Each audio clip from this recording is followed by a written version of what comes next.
He's been convicted of tax fraud, and many Italians know where they stand when it comes to Silvio Berlusconi's future.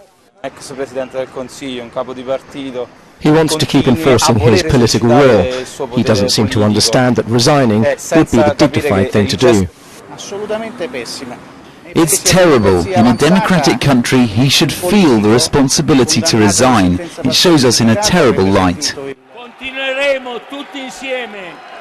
But Berlusconi has his supporters, and political crisis could result if he is expelled. Senior figures in his People of Freedom party have threatened to pull out of the fragile coalition governing the country. I believe that if Berlusconi is voted out of the Senate, that is going to be an enormous problem and is going to be can have very serious consequences.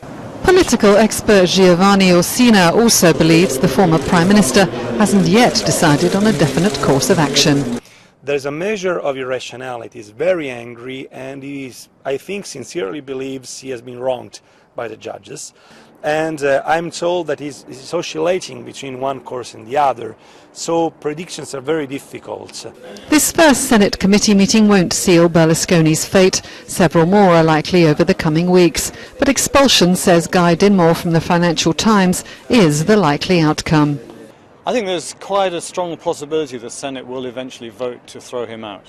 I think it would be very difficult for the Democratic Party, which is after all now the biggest party in Parliament, to avoid that question.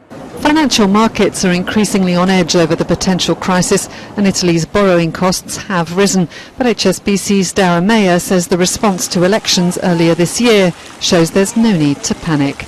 We had messing about with coalitions, etc., for a number of weeks, but the Italian bond market really took it in its stride, and I think that was because they knew the OMT from Draghi was potentially there in the background. You weren't going to get a self-feeding spiral in the bond market, and by extension you didn't get the sense that Italy posed the next threat to the euro.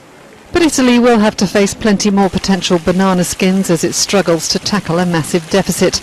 And even if Berlusconi is eventually expelled, he could be back. He may be 76, but he's also challenging the law that excludes him from running for office for a fourth time.